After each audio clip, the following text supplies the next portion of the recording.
Bien, ya el anterior semestre decidí iniciar las clases de ayudantía con una introducción, ¿no? Y aparte un repaso para que recordemos esos conceptos y aprendamos algunas cosas nuevas que nos van a ser útiles para encarar mejor esta materia. Si bien algunos consideran que es una materia algo complicada, van a ver que en el desarrollo del semestre es una materia bastante bonita.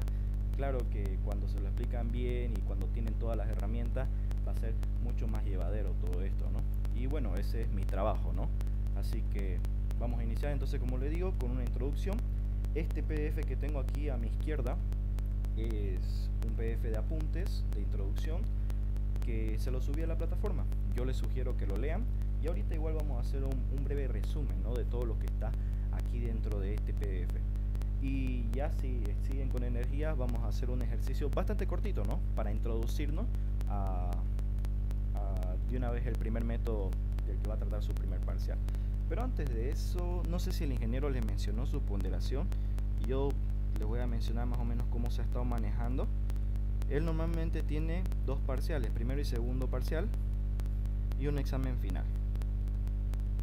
Bien, a cada uno de estos exámenes él le designa 30 puntos, de manera tal que les da un total de 90 puntos, ¿no? Y durante todas sus clases él va a estar tomando prácticos, exámenes prácticos, o haciéndoles preguntas o mandándoles a leer algo, y eso va a ser de participación, y él lo da una ponderación de 10 puntos. Toda esa participación, esos prácticos que han hecho, a veces regala puntos extra, así que tienen que estar bastante atentos en sus clases para poder ganarse esos 10 puntitos, ¿no? Bien, así más o menos él distribuye su ponderación. Él suele hacer curva, lo que llamamos curva, pero hubo una vez que lo enojaron bastante al ingeniero y decidió, bueno, no decidió, ¿no?, amenazó con ya no tomar curva. Así que es sugerible que no lo molesten al ingeniero, aunque él es bastante buena gente nomás. Bien, así normalmente se maneja el ingeniero Quilla. El primer parcial es sí o sí del método de los trabajos virtuales. Yo lo abrevio así, método de los trabajos virtuales. Este método consiste en calcular los desplazamientos, ya sean traslacionales o angulares, en estructuras isostáticas.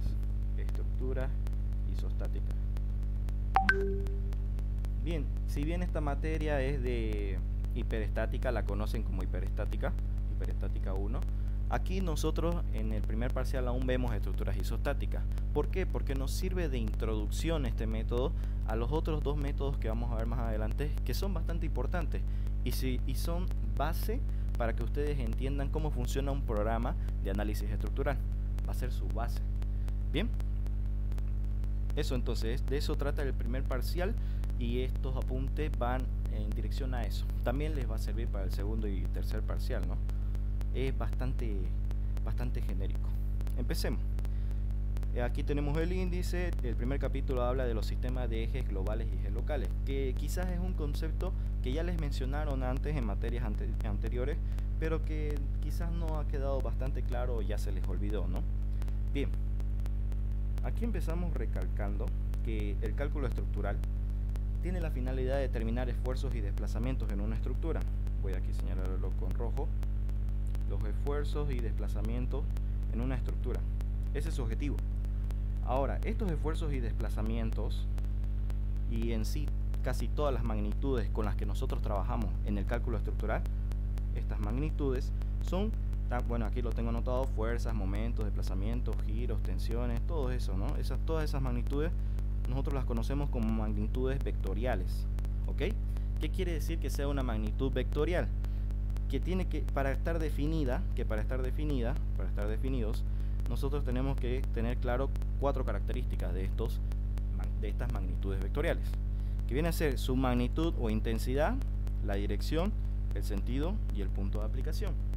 Esas son las cosas que nosotros tenemos que conocer de cada uno de estos componentes, ¿no?, en el cálculo estructural. Eso lo ven en isostática 1. Bien. Ahora bien, ¿por qué coloco esto en el sistema de ejes globales y sistema de ejes locales? Porque estas magnitudes vectoriales tienen que estar en referencia a algo, ¿no? A un sistema de coordenadas. Y justamente estos sistemas de coordenadas nosotros los conocemos como ejes globales y ejes locales. El más conocido por ustedes debe ser los ejes globales, que viene a ser el X, XY, el plano X y Y, cuando hablamos de estructuras coplanares o que pertenecen a un mismo plano, y el plano X, Y, Z, que son para estructuras tridimensionales, cuando analizamos estructuras en el espacio. Esto de análisis de estructuras en el espacio seguramente lo vieron en Isostática 2. Lo tocan bastante superficial, al menos algunos docentes, pero está ahí, digamos, ¿no? En el programa analítico. Esos son los ejes globales. Ustedes ya lo conocen y los han manejado en las materias anteriores. Hay otro temita aquí que se llaman ejes locales, que ya es bastante característico de análisis de estructuras 1, de esta materia. ¿De qué trata?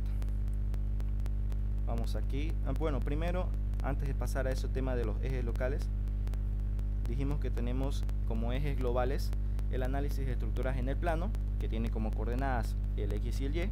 Están familiarizados con resolver estructuras en este plano ustedes, pero es bueno recalcar o recordar los grados de libertad de un elemento en el plano, justamente en este plano X y Y. Al mencionar grados de libertad, nosotros nos referimos en qué direcciones se puede mover cualquier elemento, ya sea una partícula o ya sea una viga, cómo se puede desplazar dentro de este plano. Y aquí, como vemos en el dibujo, cualquier elemento, cualquier partícula en este plano, dentro de este plano X y Y, se puede desplazar, ya sea de manera traslacional en dos direcciones, ya sea de derecha a izquierda o arriba o hacia abajo, y también puede rotar con respecto a este plano, o mejor dicho, con respecto a este eje Z, que esta simbología, por ejemplo, por cierto, mejor dicho, está simbolizando que el eje Z está saliendo de la pizarra, ¿ya? El círculo y un puntito. Cuando nosotros hacemos el círculo y una X, estamos simbolizando que el eje Z va hacia adentro de la pizarra, ¿ya? Eso como dato nomás. Pero si se dan cuenta, cualquier giro dentro de este plano X y Y va a girar con respecto al eje Z, ¿ok? Por eso nosotros lo denominamos giro en Z. Tengan claro esto, les va a servir para más adelante, ¿ya? Bien, análisis de estructuras en el espacio o tridimensionales. Aquí tenemos los ejes de coordenadas, como les mencioné, X, Y y Z. Y dentro de estos ejes tridimensionales, nosotros vamos a tener tres planos. Un plano que va a ser el del eje X y Y, otro plano que va a ser del eje Y y Z, y otro plano que va a ser entre el eje X y el eje Z. Bien, o sea, cualquier elemento que ustedes tengan, aquí abajo se ve mejor, a ver, cualquier elemento que ustedes tengan en el espacio va a tener su proyección en el plano XY, en el plano YZ y en el plano XZ. Bien, eso también aplica para nuestras estructuras en el espacio y lo vamos a ver. En este primer parcial vemos estructuras en el espacio. Ya más adelante, en el segundo, en el final, ya no lo vemos. Pero hay que tenerlo claro, porque es algo bastante importante y suele meterlo el ingeniero en sus exámenes. Bien, ¿qué tenemos que recordar de acá? Los grados de libertad de un elemento o una partícula en este espacio tridimensional.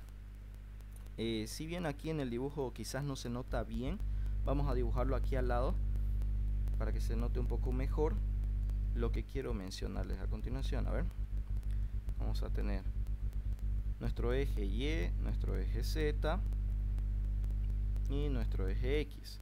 Aquí voy a dibujar una partícula en el espacio que va a tener su proyección, lo voy a hacer con lápiz, va a tener su proyección en este plano XY,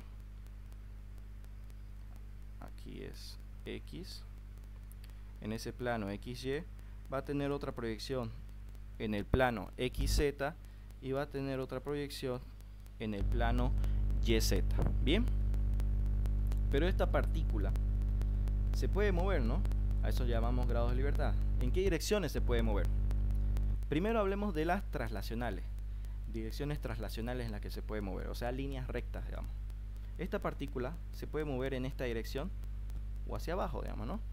Que es paralelo al eje Y, o sea, esta es la traslación con respecto al eje Y que puede tener mi partícula, ¿bien? Luego, también puede moverse en dirección del eje Z, ya sea saliendo o entrando al eje Z. Esto es el desplazamiento en dirección del eje Z. Y también se puede trasladar de derecha o a izquierda, digamos, ¿no? Este es el desplazamiento en dirección del eje X. Esto hay que tenerlo bastante claro, ¿ya? ¿Por qué?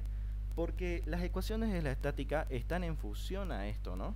A los grados de libertad que tiene nuestra estructura. Recordemos, la estática tiene la finalidad de que cualquier cuerpo, ya sea en el plano o en el espacio, esté en equilibrio.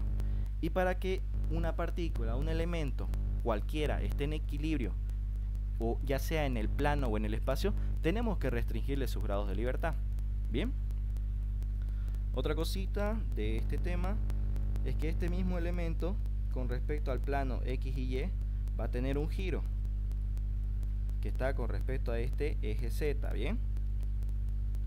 En el plano ZY, este elemento también va a tener un giro que va a estar girando con respecto al eje X, ¿bien?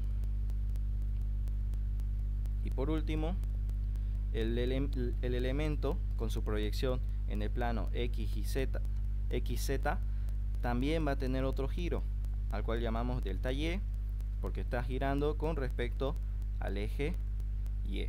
¿Bien? Cualquier duda que tengan me interrumpen y lo volvemos a aclarar con otras palabras. ¿Bien? Ya.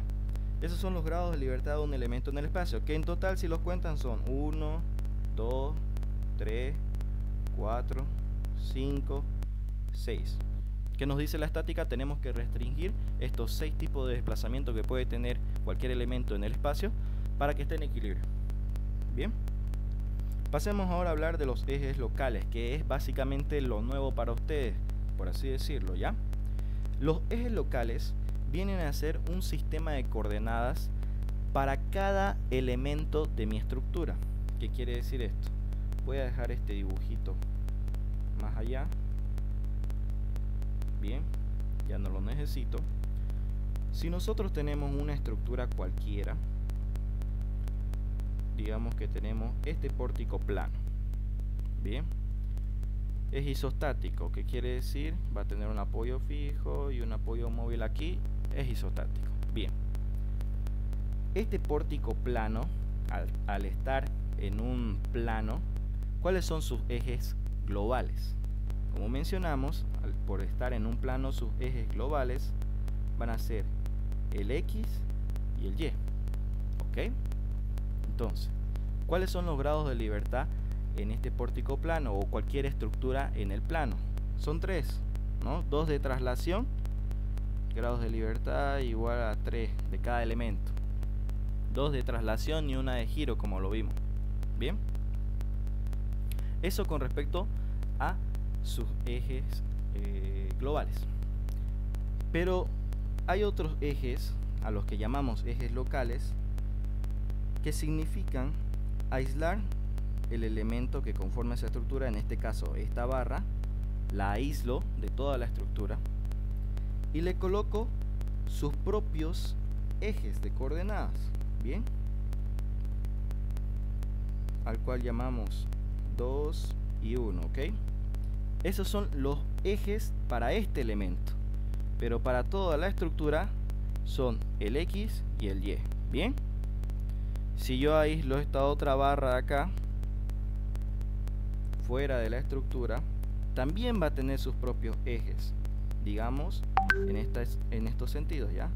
El eje 2 perpendicular a la barra y el eje 1 sobre el eje baricéntrico de esa barra, ¿ya? Aquí lo vamos a dibujar también mejor.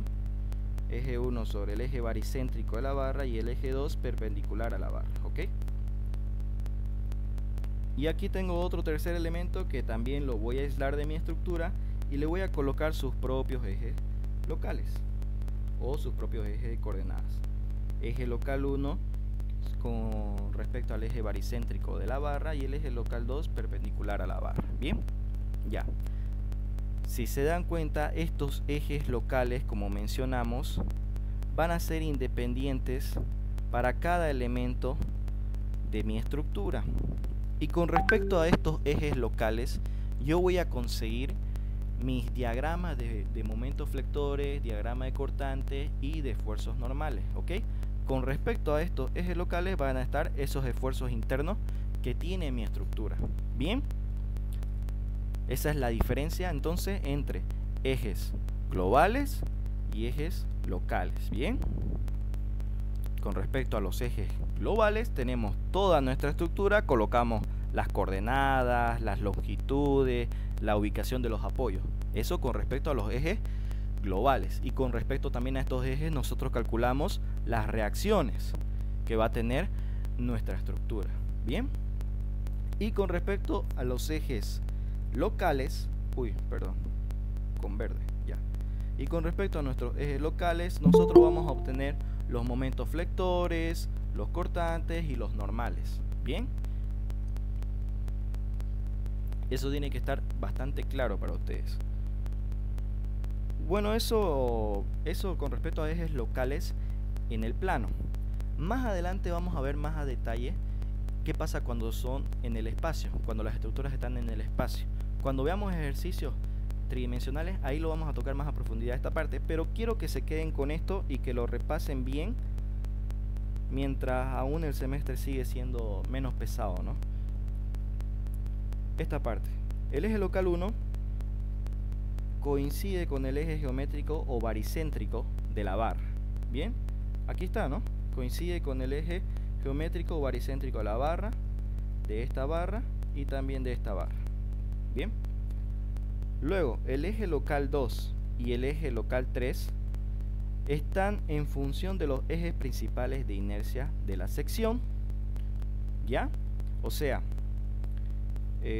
aquí se los voy a dibujar con negro. Agarramos esta barra, la voy a dibujar en 3 dimensiones, ¿ya? Tenemos así nuestra barrita. Bien, a esta barra nosotros la vamos a cortar por cualquier parte, ¿bien? La cortamos por ahí. Bien, al cortarla por ahí vamos a ver nosotros su sección, ¿ya? Ahí está la sección de la barra. Esta barra va a tener ejes principales de inercia. La inercia, el momento de inercia, mejor dicho, viene a ser la resistencia que ejerce esta sección con respecto a los momentos que nosotros le apliquemos.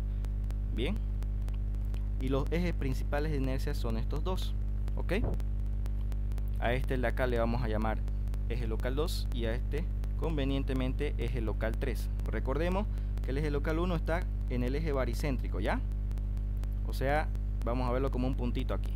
Bien, eje local 2 y eje local 3, eso están ubicados en los ejes principales de inercia para esta sección, ¿ok? Y son perpendiculares, ¿no?, entre sí. Pero ¿cuál es el criterio que nosotros utilizamos para ubicarlos? Tanto el eje local 2 como el eje local 3. Decimos lo siguiente: el eje local 2, este eje local 2 va a ser paralelo al lado más largo de la sección y este eje local 3 va a ser paralelo al lado más corto de la sección, que convenientemente entra con el momento de inercia mayor y el momento de inercia menor. Si nosotros dibujamos de otra manera esta misma sección, lo voy a parar el elemento así. Esto quizás se acuerden de resistencia de materiales 2. Tenemos un eje acá y otro eje acá. Este eje es paralelo con este y el de acá es paralelo con este eje. Bien, si nosotros aplicamos, vamos a hacerlo con este verde. Si nosotros aplicamos de acá hasta acá un momento, eso va a intentar flexar mi barra. Ese es un momento de inercia principal, ¿ya? Y el otro es este de acá. Partimos de acá y llevamos esto hasta acá. Si recordarán algún momento en la carrera, o mejor dicho, los que llevaron con el ingeniero Solís, este ejemplo él lo demostraba con la regla, ¿no? Era diferente aplicarle fuerza a la regla en su dirección más corta que en su dirección más larga, ¿no? Ejercía diferente resistencia. Esto es básicamente lo mismo. Y así colocamos nuestros ejes locales. ¿Bien? Ya. Con eso quédense, ese cuadrito analícenlo bien, que lo vamos a utilizar bastante.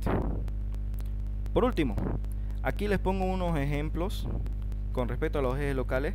Le pongo unos ejemplos de cómo el ingeniero Quilla toma sus ejes locales de cada una de sus barras. Bien, cuando él tiene este tipo de casos, las toma así o de esta manera. Cuando tiene barras diagonales, los toma casi similar que este caso de acá, ¿no? Los toma así o de esta otra manera. Y cuando tiene columnas, lo toma de esta manera o de esta otra manera. Bien, si notan bien, recalco algo importante con respecto a esto. Esta es la parte superior de mi barra y esta es la parte inferior. Esto, conocerlo, nos va a ayudar también al momento de desarrollar los ejercicios. Les adelanto un poco. Entre el eje local 1 y el eje local 2 vamos a considerar la parte superior de mi barra, y debajo del eje local 1 vamos a considerar como la parte inferior de mi barra, ¿ya? Pero más adelante lo vamos a ver más desarrollado cuando realicemos ejercicios donde esto sea importante. Bien, condiciones de equilibrio. Aquí están los que les mencioné porque era necesario recordar los grados de libertad, ya sea en el plano o en el espacio. Las condiciones de equilibrio ustedes ya las deben conocer bastante, nos sirve para calcular reacciones, y las tradicionales son estas, ¿no? El número de ecuaciones de la estática son una de traslación en dirección de X, otra de traslación en dirección de Y y un giro. Y eso nos ayudaba a saber que nuestra estructura estaba en equilibrio. Pero también habían otras opciones, ¿no? Podíamos tomar una de traslación y dos de momento, pero tenía su condicionante, aquí se los anoté. O también podíamos tomar tres ecuaciones de momento igualadas a 0 para demostrar que la estructura está en equilibrio, pero también tenía su condicionante, y aquí se las coloqué para que lo puedan observar.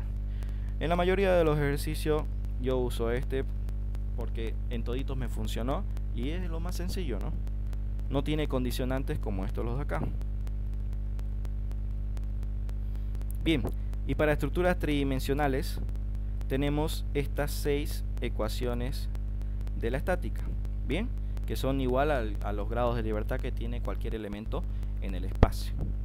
Tenemos 3 de traslación en dirección de X, en dirección de Y y en dirección de Z, y 3 de momento con respecto al eje X, con respecto al eje Y y con respecto al eje Z. Bien, para las estructuras tridimensionales también mencionarles que va a ser importante que recuerden cómo se representa un momento del plano al espacio, ¿ok? Para representar un momento del plano al espacio tenemos que hacer lo siguiente. Tenemos nuestro momento en este plano, que podríamos decir que es el plano XZ, ¿ya? Es el plano XZ. Y este momento está dentro de ese plano. Para representar este momento en el espacio, nosotros ¿qué hacíamos? Aplicábamos la regla de la mano derecha. Bien, le voy a cambiar de sentido a este momento, lo voy a hacer así. Ok, perfecto. Aplicábamos la regla de la mano derecha para representarlo en el plano. Con nuestra mano derecha simulábamos el giro que tiene este momento, y en la dirección en la que apunte mi pulgar me va a decir la dirección de ese vector en el espacio.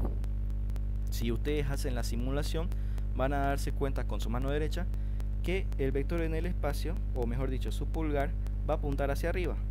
Eso quiere decir que el vector en el espacio va en esta dirección. ¿Ok? A eso equivale el momento en ese espacio. Y por eso nosotros decimos que en la dirección del eje Z, perdón, del eje Y, está este momento, digamos, ¿no? Está con respecto a ese eje Y, está girando con respecto a ese eje Y. Por eso nosotros decimos eso, ¿ya? Por su representación en el espacio.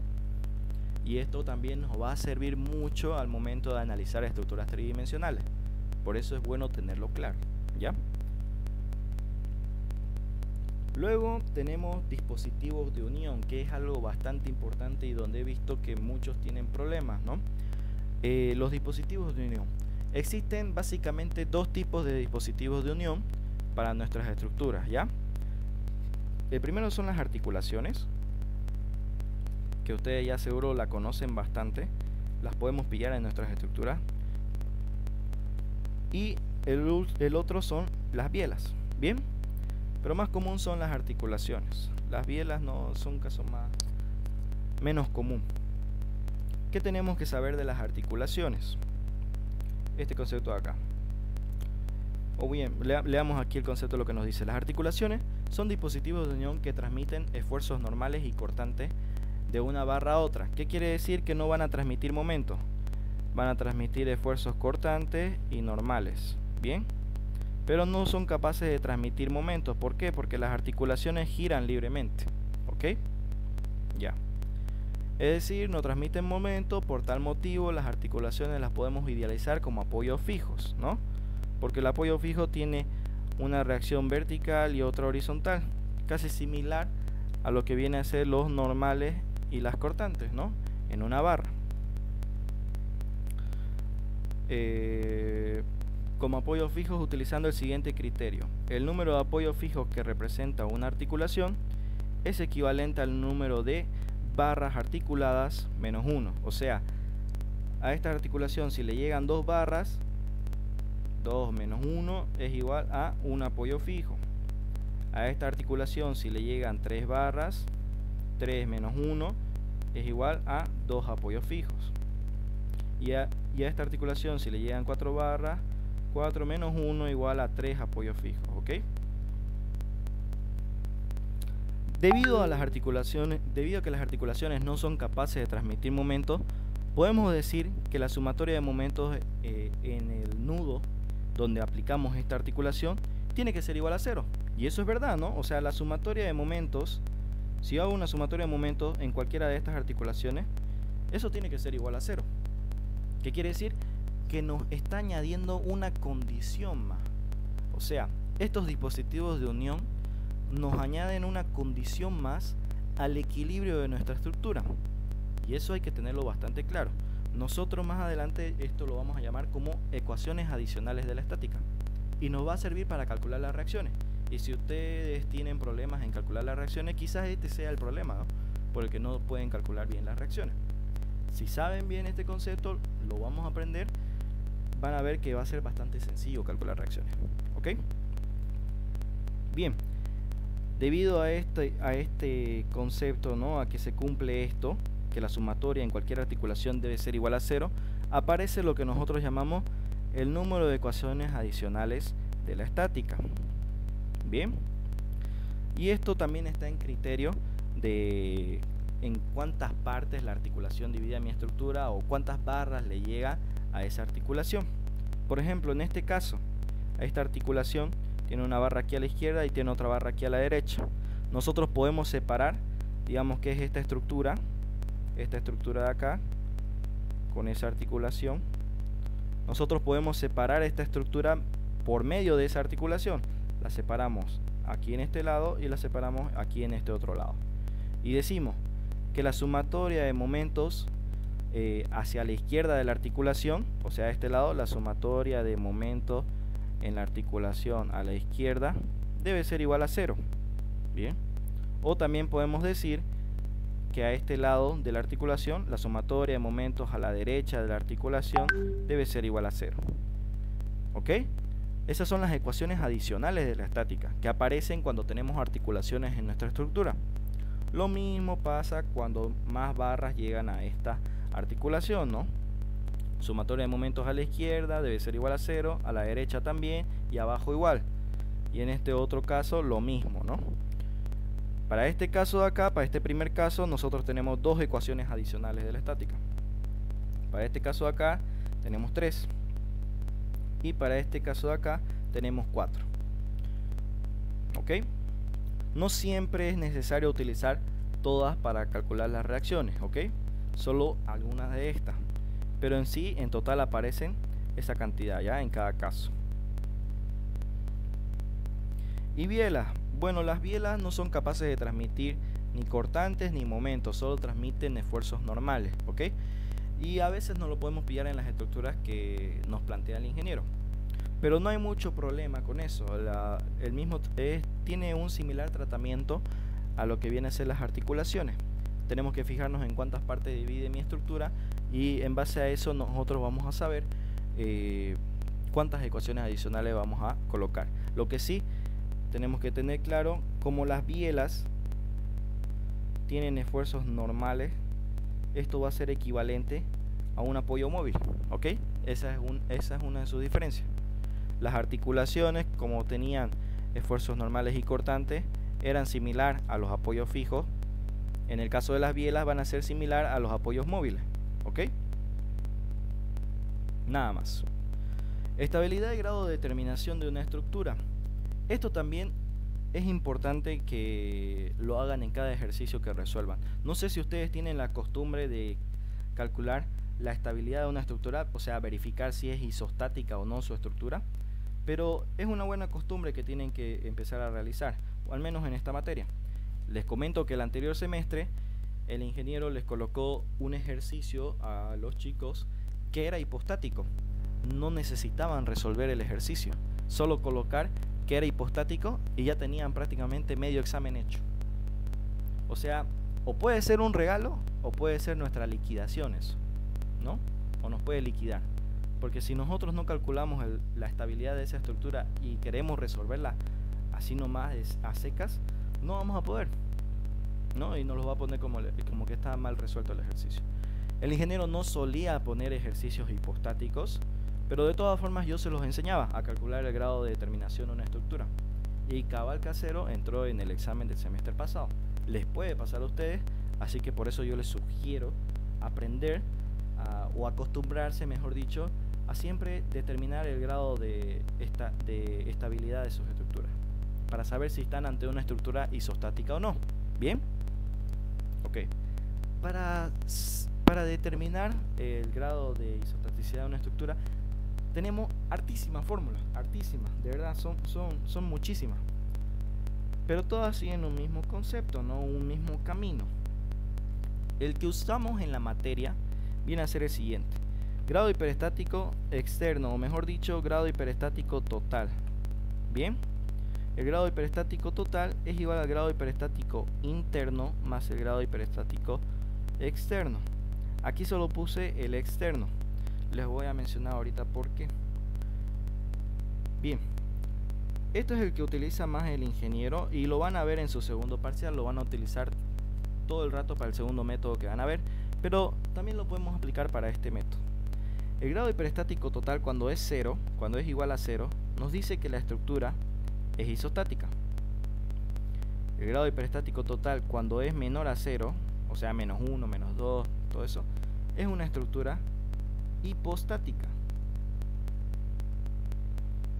Y cuando el grado hiperestático total es mayor a cero, la estructura es hiperestática. Bien, en el segundo parcial normalmente nos pillamos con este caso. En el primer parcial nosotros tenemos que verificar que se cumpla que la estructura es isostática. Bien, y aquí tenemos su fórmula. Básicamente, como las anoté allá en rojo, el grado hiperestático total va a ser igual al grado hiperestático interno más el grado hiperestático externo. El grado hiperestático interno, si bien no tiene una fórmula, va a ser básicamente el criterio de ustedes. Podemos darle una expresión para que sea un poco más familiar. 3 por FC, que viene a significar figuras cerradas, ¿ok? Cuando nosotros tenemos una estructura de este estilo, por ejemplo, figura cerrada va a ser la figura que me conforman esta barraca con esta, con estas y con esta. Esa es una figura cerrada, ¿ya? ¿Y el 3 por qué? Porque dentro de esta figura cerrada en sí tenemos 3 esfuerzos internos que no están determinados. En teoría, ¿bien? En teoría, ¿ok? Puede variar. Esos 3 esfuerzos internos son momentos, cortantes y normales. Para calcular el grado hiperestático nos basta con suponer esos 3 como incógnita, ¿ya? Por cada figura cerrada. Más adelante veremos que puede ser menos en el segundo parcial, pero por el momento quedémonos con esto, ¿ya? Luego, el grado hiperestático externo tiene su formulita. El ingeniero la anota de esta manera: número de reacciones de los apoyos menos el número de ecuaciones de la estática. Yo a esta parte del número de ecuaciones de la estática le añado el número de ecuaciones adicionales. Esto aparece cuando nosotros tenemos articulaciones en nuestra estructura, como es esta la de acá, tiene articulaciones, ¿no? Bien. Para nosotros utilizar entonces esta formulita,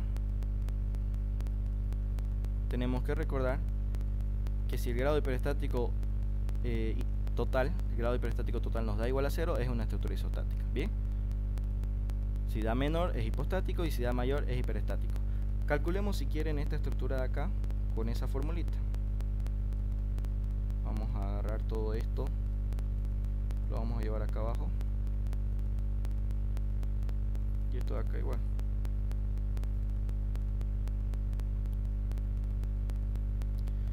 Hagámoslo, apliquemos la formulita.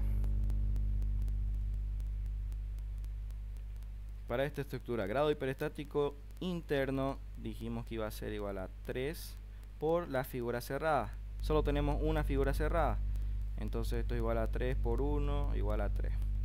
Grado hiperestático externo va a ser igual a número de reacciones en los apoyos, que son 3, un apoyo empotrado con 3 reacciones, menos el número de ecuaciones de la estática tradicionales, que siempre va a ser 3 cuando analicemos estructuras en el plano, o sea en el plano X y Y, y el número de ecuaciones adicionales, que aquí vamos a aplicar lo que vimos acá,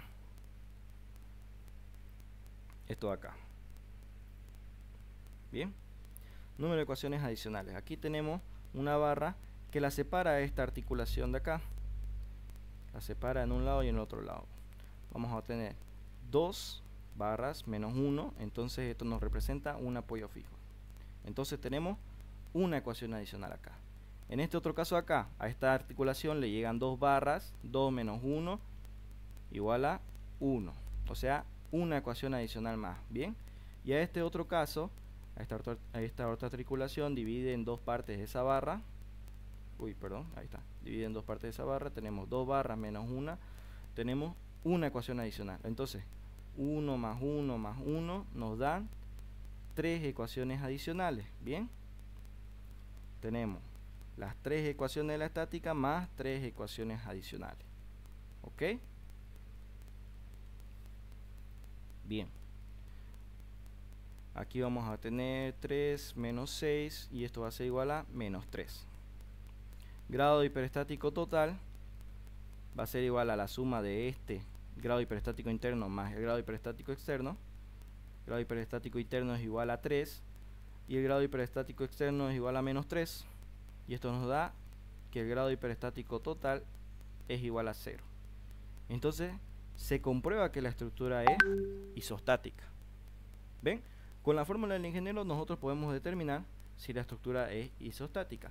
Esta es la fórmula que yo les sugiero utilizar, ¿ok?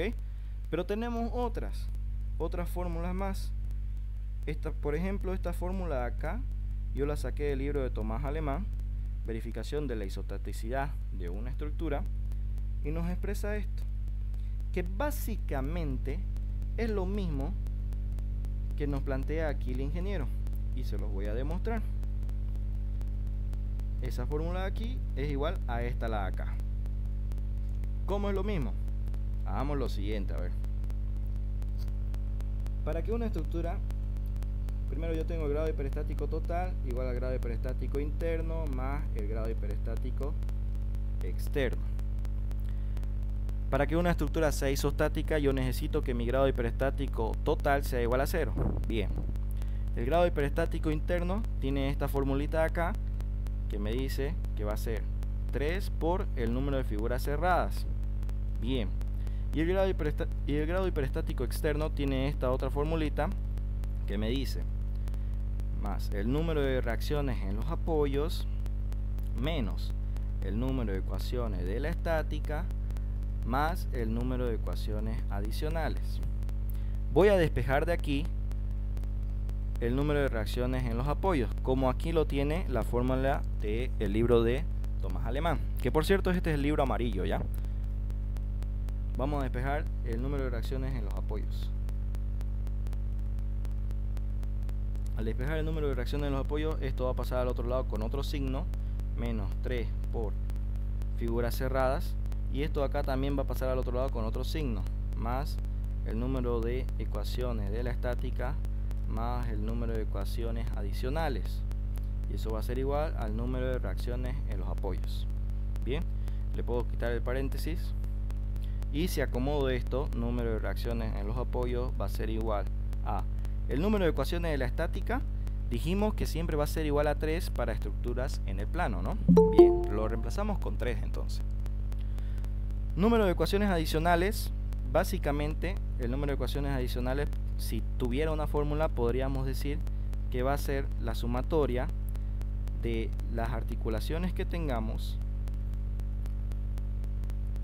y va a ser las barras articuladas, o mejor dicho, las barras que le llegan a esa articulación, menos 1. Eso básicamente puede ser la ecuación con la que describimos el número de ecuaciones adicionales, y es lo que utilizamos nosotros en este ejercicio. Bien, barras articuladas a esta articulación son 2. 2 menos 1 igual a 1, ¿no? Y ahí nos sobraba 1. Barras articuladas en esta articulación también son 2 y nos sobraba 1. Barras articuladas a esta articulación también son 2 y nos sobraba 1 entonces. Esa sumatoria nos daba 3 en total. Aquí está. Si tuviera una ecuación, entonces sería esta ecuación. Y la reemplazamos entonces, más sumatoria de el número de articulaciones, que va de I hasta N, y su fórmula es barras articuladas que le llegan a esa articulación, menos 1. Esa es la ecuación que describe el número de ecuaciones adicionales. Y por último, esta parte del grado hiperestático interno, que es 3 por las figuras cerradas, el número de figuras cerradas. Y si se dan cuenta, llegamos a la misma ecuación. ¿No ven? Esta ecuación en azul es igualita a esta ecuación de acá. Son básicamente las mismas, vienen de la misma teoría, ¿ok? Bien. Por último, tengo aquí otra propuesta que les va a ayudar a determinar el grado hiperestático o la isostaticidad de una estructura, y esta la saqué del libro de Teoría Elemental de las Estructuras de Yuan-Yu Xie.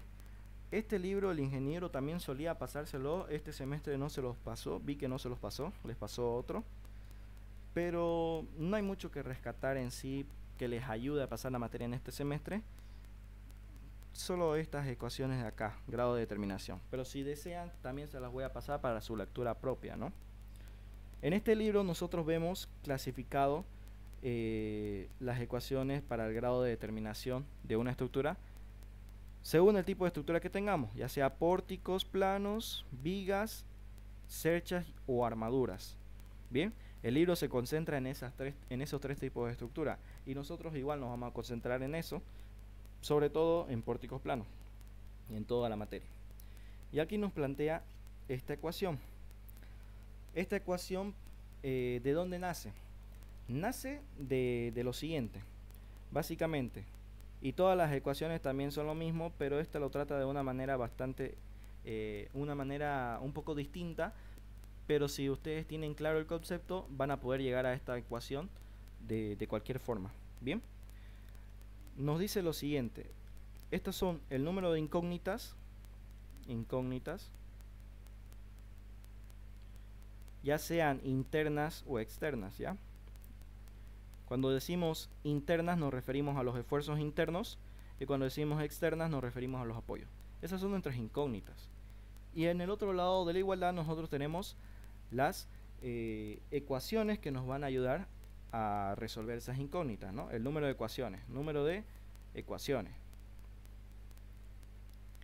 ya sea debido a las articulaciones o bielas o debido a los nudos de nuestra estructura, ¿no? A los grados de libertad, ¿no?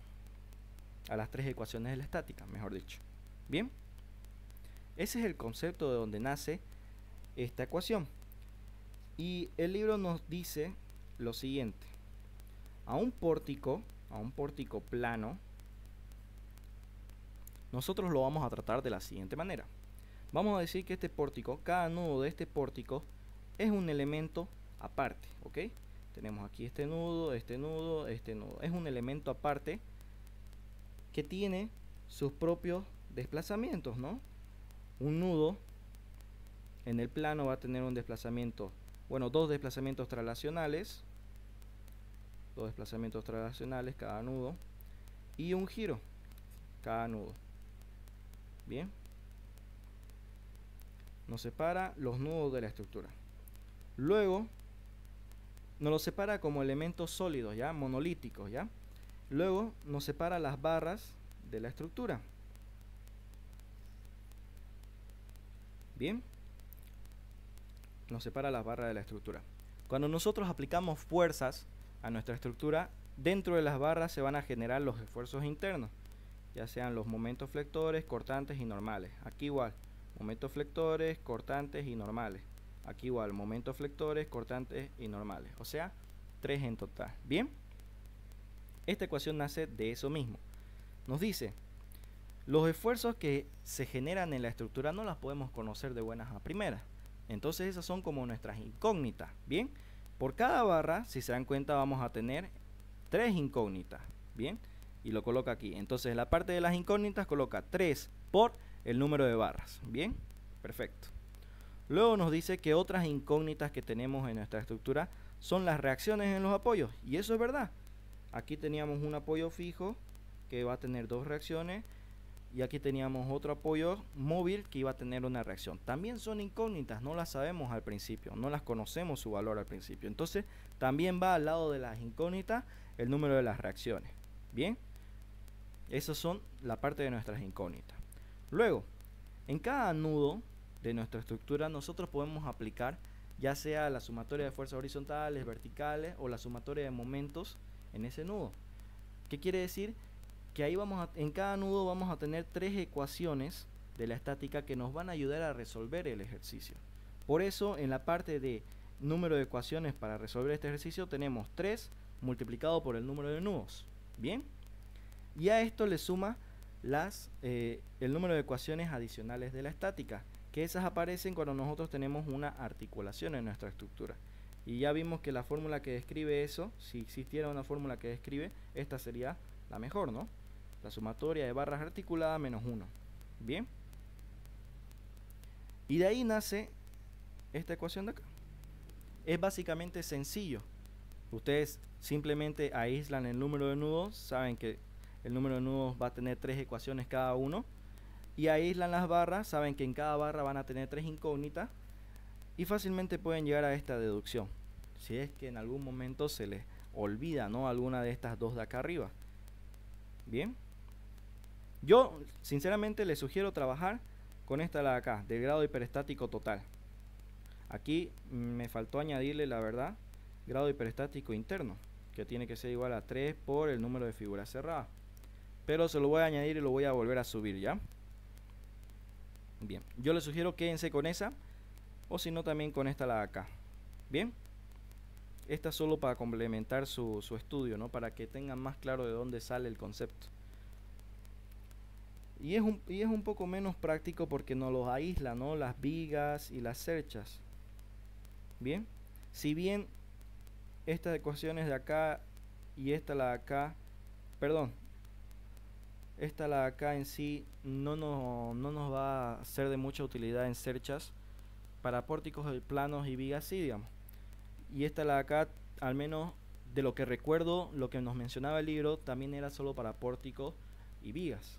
No recuerdo si era para cerchas más, así que básicamente solo para pórticos y vigas nos va a servir estas dos ecuaciones acá. Y eso es suficiente porque en la materia solo vemos cerchas en los prácticos quizás, y si les da prácticos. Si no les da prácticos ni lo vamos a ver cerchas.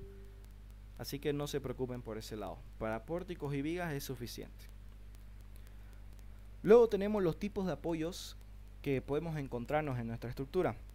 Básicamente ustedes conocen tres, y lo que quiero que recuerden bien de esto es lo siguiente: el número de reacciones es igual a 1 cuando tenemos apoyo móvil, y los grados de libertad cuando analizamos estructuras en el plano.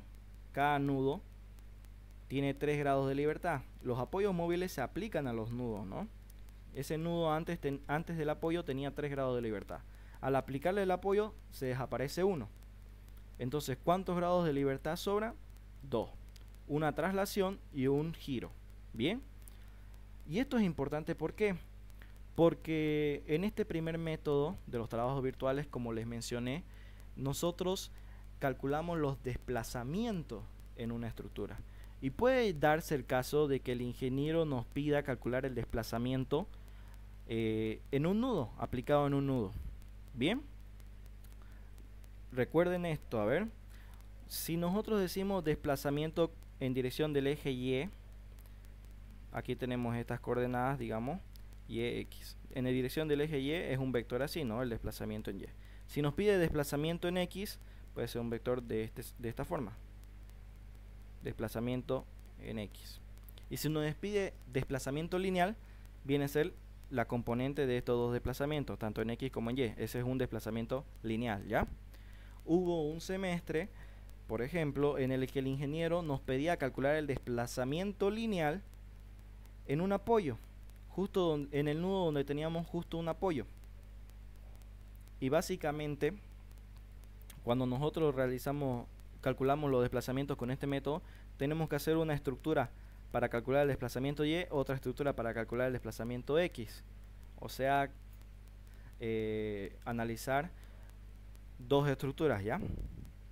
Pero si nos pide calcular el desplazamiento lineal en un nudo donde tenemos un apoyo móvil, sabemos que el apoyo móvil tiene una reacción en esta dirección, va a tener grados de libertad en esta dirección y un giro acá. ¿Qué quiere decir? Que el único desplazamiento lineal que va a tener este apoyo móvil va a ser en esta dirección, que digamos que sea el eje X. ¿Ok? Entonces yo no necesito calcularle el desplazamiento lineal, perdón, el desplazamiento en Y, porque no va a tener, ¿no? Debido a esta reacción. Está vinculada ahí al suelo, ¿no? Nuestra estructura no va a tener desplazamiento en dirección en Y. Bien. Esto, aunque no crean, nos reduce mucho el ejercicio. Saber esto nos va a reducir mucho. ¿Por qué? Porque ya nos ahorramos el analizar una estructura más y solo tenemos que analizar esto. Que si bien no lo sabían, digamos, este concepto y calculaban así, igual iban a llegar al mismo resultado. Quizás algo les iba a parecer extraño, pero igual iban a llegar al mismo resultado, solo que lo iban a hacer más lento. Bien. Eso quiero que recuerden de cada tipo de apoyo, ¿ya? Aquí tenemos los apoyos fijos. Sabemos que los apoyos fijos tienen dos reacciones. Y este nudo que antes tenía 3 grados de libertad, 2 de traslación y un giro, ahora va a tener solo el giro. Bien. El apoyo empotrado tiene 3 reacciones, entonces los grados de libertad es igual a 0. El nudo donde apliquemos un apoyo empotrado no se va a mover. No podemos calcularle el desplazamiento en ese nudo. Aquí tenemos lo nuevo, ¿no? Quizás para ustedes, el apoyo guiado. El apoyo guiado, ¿cómo funciona? El apoyo guiado va a tener dos reacciones. Una de momento y una reacción de traslación, ¿ya? Que va a ser perpendicular a esta línea de acá. ¿Qué quiere decir? Que el nudo donde apliquemos este apoyo móvil, que antes tenía 2 traslaciones y un giro, le vamos a quitar esta traslación y este giro y solo va a poder moverse o desplazarse en esta dirección o para este lado. Bien. Y por último, los apoyos elásticos. Aquí entramos a ver los apoyos elásticos, un concepto bastante importante en el análisis de estructura. Lo van a ver también en materia más adelante. Los apoyos elásticos. Tenemos dos tipos: el que le restringe una traslación y el que restringe un momento o un giro, mejor dicho. Bien. El que restringe una traslación va a tener un desplazamiento en esta dirección o un giro, y el que restringe giros va a tener dos traslaciones, puede tener dos traslaciones. ¿Ok? ¿qué cosa? El nudo donde apliquemos este tipo de apoyo. Bien. Luego el tema de las cargas distribuidas, otro temita que también suelen tener complicaciones al llegar a esta materia. Se olvidan un poco del tema de las cargas distribuidas. Si bien el ingeniero normalmente suele poner solo cargas uniformemente distribuidas en sus problemas, estos últimos semestres ha estado colocando cargas triangulares. Bien. Y pues, ¿quién nos puede decir que no puede meter una carga trapezoidal? Que básicamente las triangulares, al analizarlas igual, puede terminar siendo una trapezoidal, ya al analizar dos barras, ¿no? Por ejemplo, una barra acá y otra barra acá, divididas por una articulación, y así, ¿no? Por eso es importante, y yo consideré importante, recordarles esto, ¿no? Primero, que las cargas distribuidas tienen dos propiedades. La primera propiedad, que la resultante, el valor de su resultante va a ser igual al área, ¿no?, de la superficie de la carga distribuida. O sea, esta carga uniformemente distribuida que asemeja un rectángulo, la resultante va a ser igual a su altura, que va a ser el valor de la carga, por su base, que viene a ser la longitud. Aquí está, ¿no? Lo mismo con la triangular. El área de un triángulo es base por altura sobre 2. Y aquí está igual, ¿no? De la trapezoidal igual lo mismo, ¿no? El promedio de las cargas por su base dividido entre 2. Y eso para la resultante. Luego, la segunda propiedad de las cargas distribuidas es que la posición donde se encuentra esta resultante va a coincidir con el eje XG de su superficie, ¿no? O sea, nosotros le podemos calcular las coordenadas del eje baricéntrico de esta superficie y nos quedamos con el XG, y ahí va a estar ubicado la resultante. Bien, y aquí en una tabla no es necesario que lo calculen, aquí en una tabla yo se los puse, ¿no? Para que lo tengan claro. Bien, en los ejercicios que he visto y he resuelto, modelos y prácticos, normalmente basta y sobra conocer o recordar estos dos. Los demás no los vamos a utilizar, pero ahí se los dejo porque en materia más adelante también les va a ser útil, ¿ya? Ahí se los voy a dejar en sus apuntes para que lo puedan utilizar en esta o en las siguientes materias. Luego, otro temita también bastante importante que debemos recordar, el tema de los esfuerzos internos. Específicamente la convención de signos al momento de calcular esfuerzos internos. Aquí mucha atención, por favor. Cuando analizamos esfuerzos internos, voy a agarrarme otra hoja de acá, a ver. Voy a abrir otra hojita. Bien, cuando analizamos esfuerzos internos de cualquier elemento, una viga por ejemplo,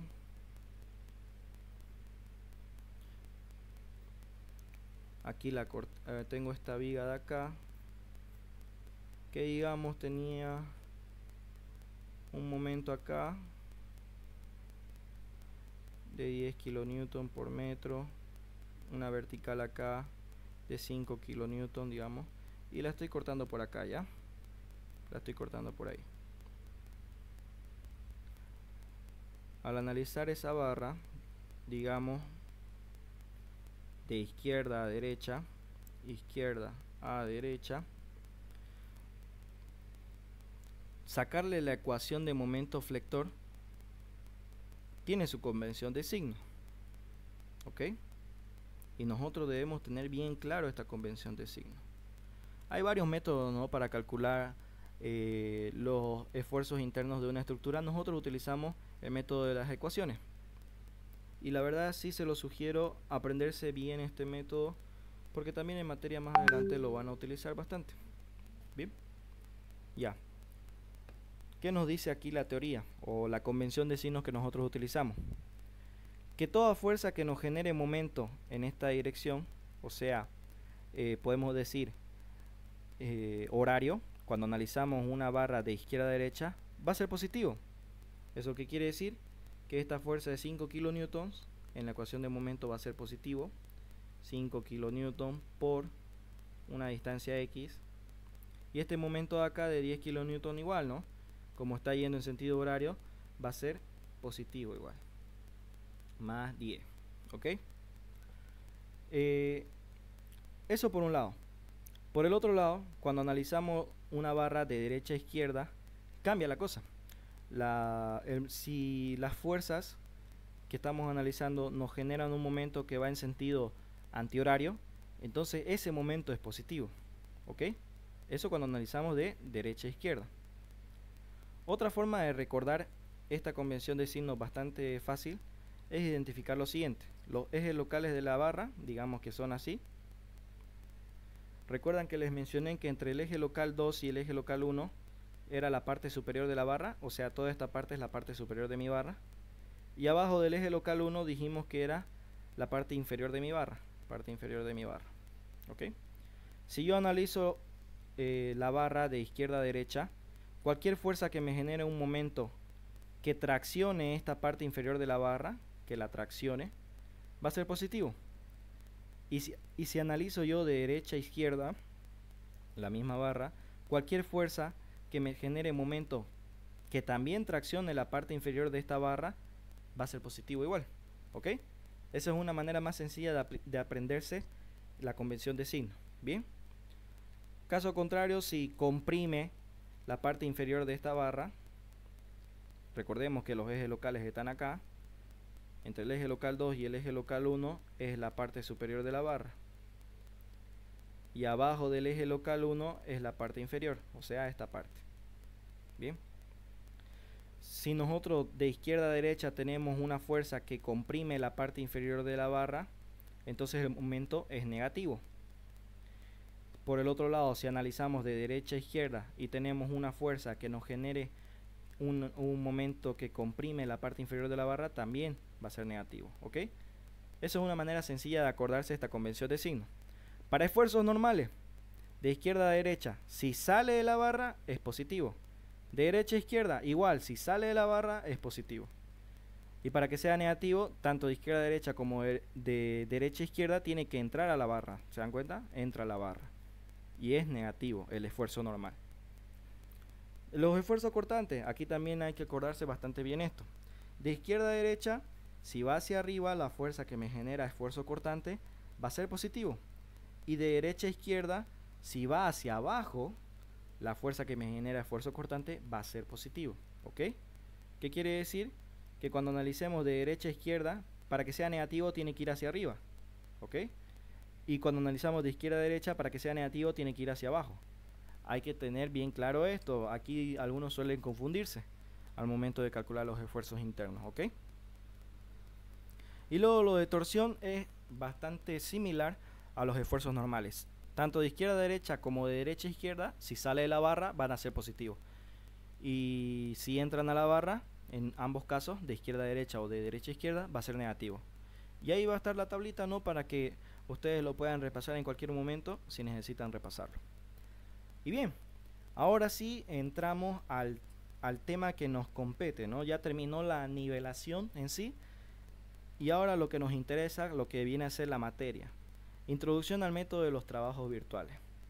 Como les mencioné antes, este método nos permite calcular los desplazamientos en estructuras isostáticas. ¿Qué tipo de estructura? Cualquiera. Estas son las básicas. Todas estas de acá son las estructuras básicas que nosotros podemos encontrarnos. Vigas, pórticos planos, estructuras trianguladas que vienen a ser las cerchas o las armaduras, parrillas, que quizás es nuevo para ustedes, y pórticos espaciales. Estas dos últimas las analizamos en el sistema de ejes globales en la de 3 dimensiones, o sea, X, Y y Z. Bien. Y estas dos de acá, las dos primeras, en el plano, X y Y. Y este de acá, las estructuras triangulares pueden ser en el plano o en el espacio. Bien. Pero normalmente el ingeniero no suele avanzar armaduras o estructuras trianguladas en este curso, ¿no? Solemos ver las otras. Vigas normalmente tampoco las vemos porque son bastante sencillas y se centra mucho en pórticos planos, en parrillas y pórticos espaciales. En este primer parcial al menos, en esos 3 tipos de estructuras es lo que más se centra el ingeniero. Luego en el segundo parcial y en el final nos centramos en puro y netamente pórticos planos. Les diría, y una verdad, es que el primer parcial es mucho más complicado que el segundo y el final. ¿Por qué? Porque el primer parcial hay muchos tipos de ejercicios. Y lo pueden notar porque tenemos tres tipos de estructuras, ¿no? De buenas a primeras. Y eso hace que sea un tema bastante extenso de estudiar. Pero luego en el segundo parcial y en el final se va alivianando. Solo analizamos pórticos planos. Y eso es ya algo bastante sencillo. Y con la práctica que van a tener de tanto estudiar para este primer parcial, van a estar a una bala. Bien. Así que nos vamos a centrar en esos tres tipos de estructuras. Bien. El ingeniero quizás en su introducción ya les mencionó, ¿no? El método de los trabajos virtuales, de dónde viene y todo eso. Si recordamos, él menciona que el principio de Allenberg es lo que nosotros utilizamos para fundamentar este método de los trabajos virtuales. De Allenberg se apoya en el principio de la conservación de la energía y el principio de los trabajos virtuales para desarrollar su método. El principio de la conservación de la energía a secas nos dice que el trabajo externo que desarrolla una estructura, las fuerzas externas, tiene que ser igual al trabajo interno que desarrolla nuestra estructura, o sea, los esfuerzos internos. ¿Qué quiere decir? Trabajo externo, recordemos que la fórmula de trabajo es fuerza por distancia o desplazamiento, en este caso. El trabajo externo va a ser las fuerzas externas por el desplazamiento externo de mi estructura. Y el trabajo interno va a ser los esfuerzos internos, normales, cortantes, momentos, por el desplazamiento interno que sufre cada elemento de mi estructura. Digamos, tengo esta viga tiene un montón de elementos diferenciales y cada uno de esos se va a desplazar una distancia al aplicarle una fuerza. Eso es lo que nos define el trabajo interno, ¿ok? El desplazamiento que tiene cada una de esas partículas que conforman mi elemento. Ya.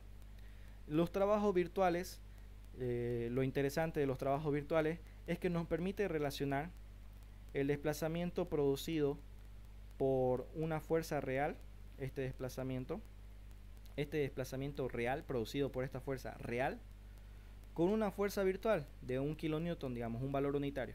Nos permite relacionar esos dos, ¿ok? Fuerza virtual va a tener un desplazamiento virtual y una fuerza real va a tener un desplazamiento real. Ambas fuerzas, tanto la fuerza real como la virtual, están aplicadas en un mismo punto, este punto rojo, ¿ok? Este punto de acá es el mismo que el de acá. Y se desplazan una cierta distancia, debido a esa fuerza. Lo que nos permite hacer el principio de los trabajos virtuales es relacionar este desplazamiento real con esta carga virtual. Y básicamente en eso nos desarrollamos todo el método, en eso nos basamos, ¿ok? Y aquí lo tenemos anotado. El trabajo externo que les mencioné va a ser esa fuerza virtual imaginaria por el desplazamiento real que sufre mi estructura, ¿ok? Eso lo vamos a considerar como trabajo externo.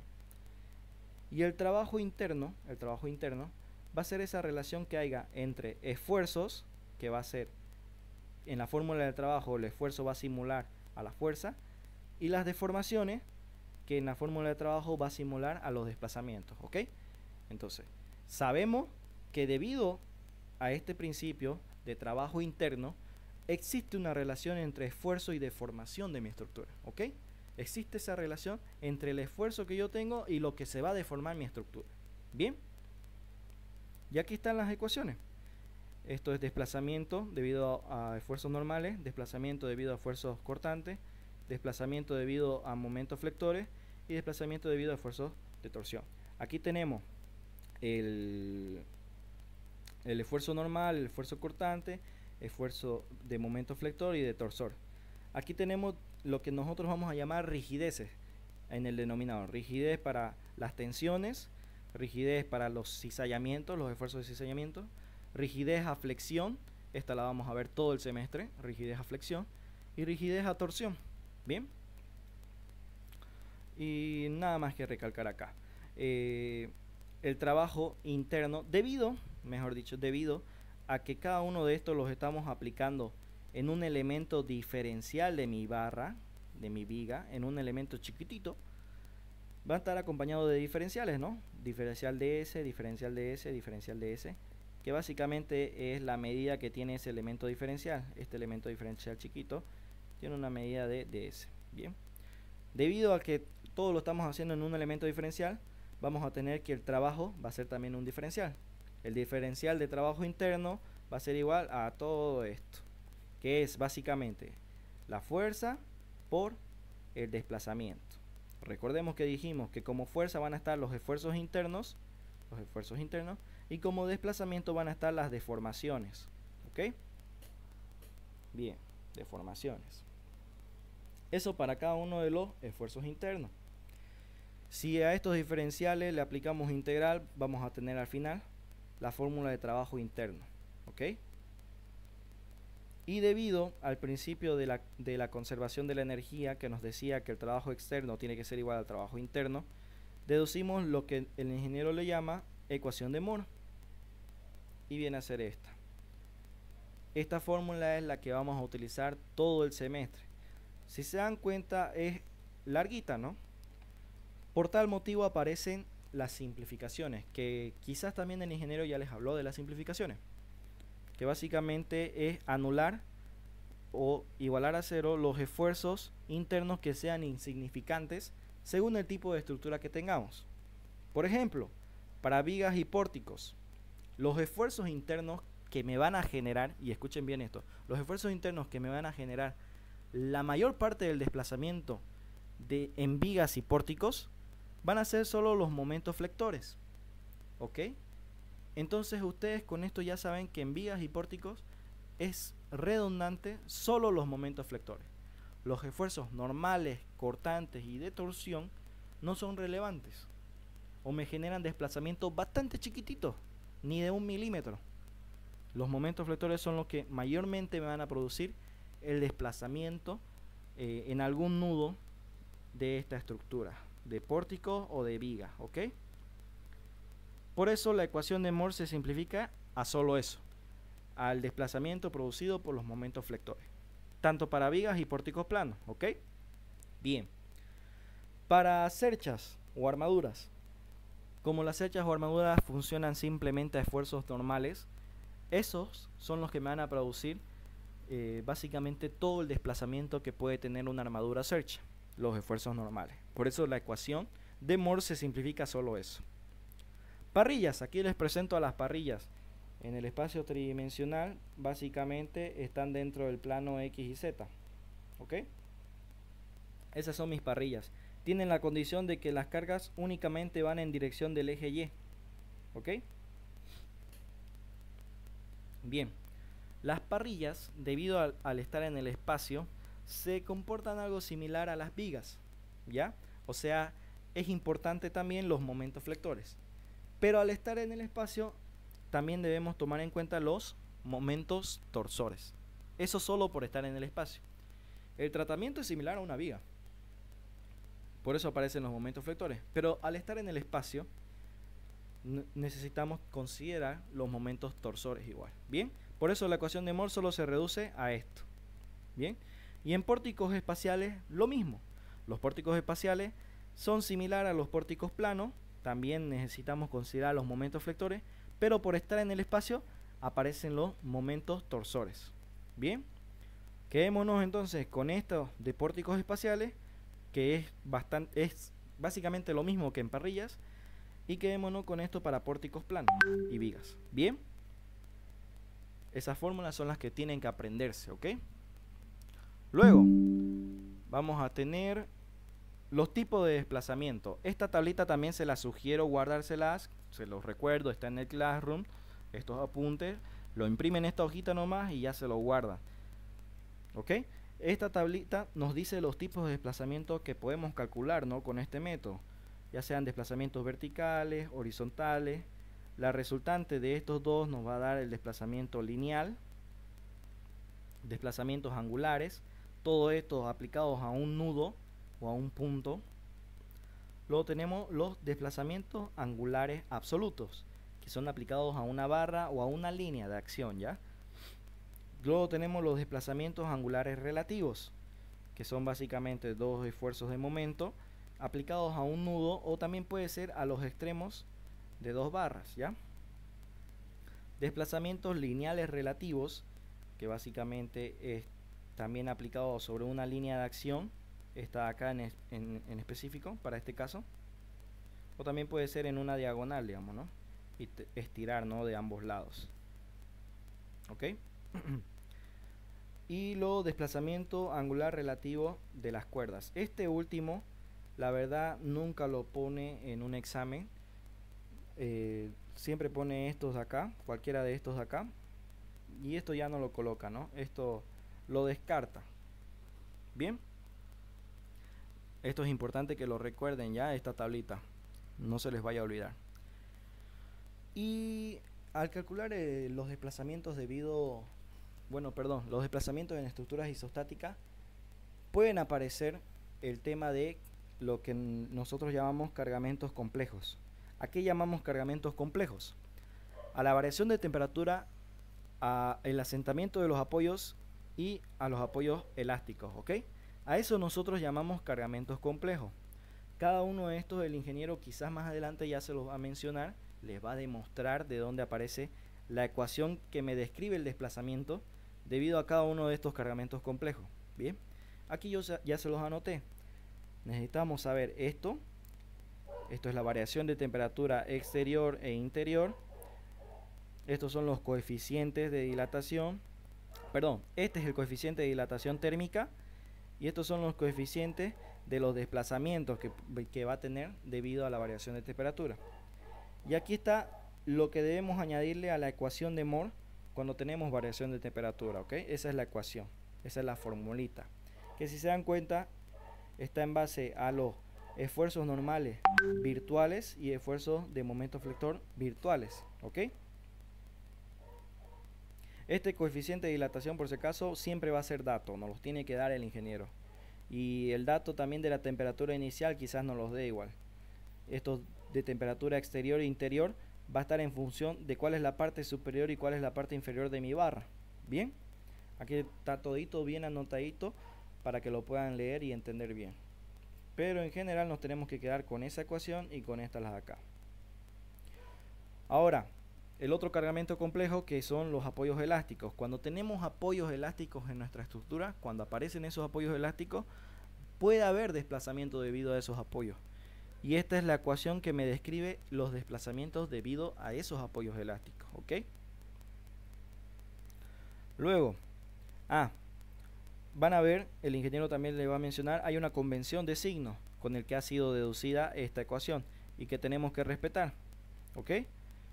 RB es la reacción vertical, RH reacción horizontal y este M es la reacción de momento, ¿ya?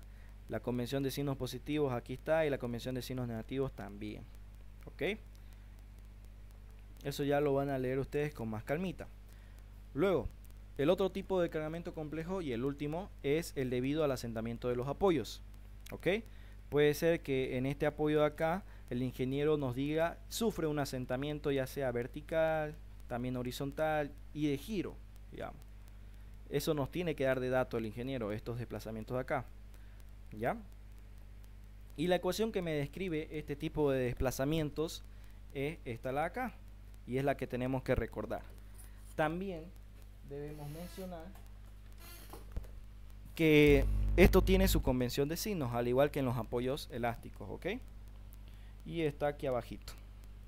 Está lo de acá. Y ya lo último de estos apuntes, tenemos lo que viene a ser los pasos para resolver cualquier ejercicio por el método de los trabajos virtuales. Ya ustedes eso lo van a ver y también se lo suelo poner en cada ejercicio que resolvemos, ¿ok?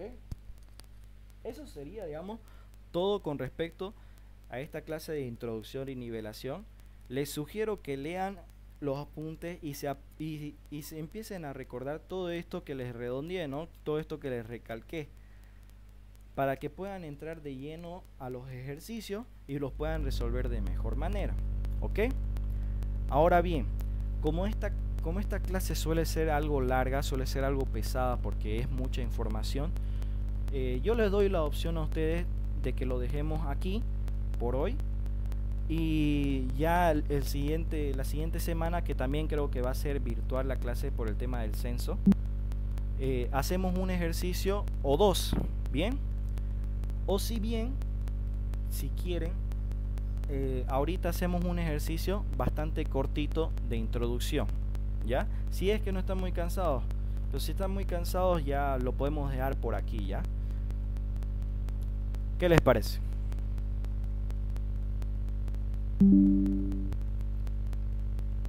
La próxima nomás. Listo. Sí, la próxima nomás. Oh, sí. Ya, belleza, está bien. La próxima clase entonces hacemos un ejercicio y ya si están con más ganas hacemos dos. Bien, eso sería entonces todo por hoy, chicos. Les sugiero que lo lean y también los ejercicios que les subí, véanlos, son bastante cortitos y bastante simples. Si se animan a hacerlos, ahí está la guía para que lo puedan resolver y van a ver que van a empezar bastante bien si lo pueden hacer esos tres ejercicios. Bien, eso es todo por hoy, chicos. Éxitos, que tengan una bonita semana. Nos vemos entonces la siguiente semana, ¿ok? Ok, hasta luego.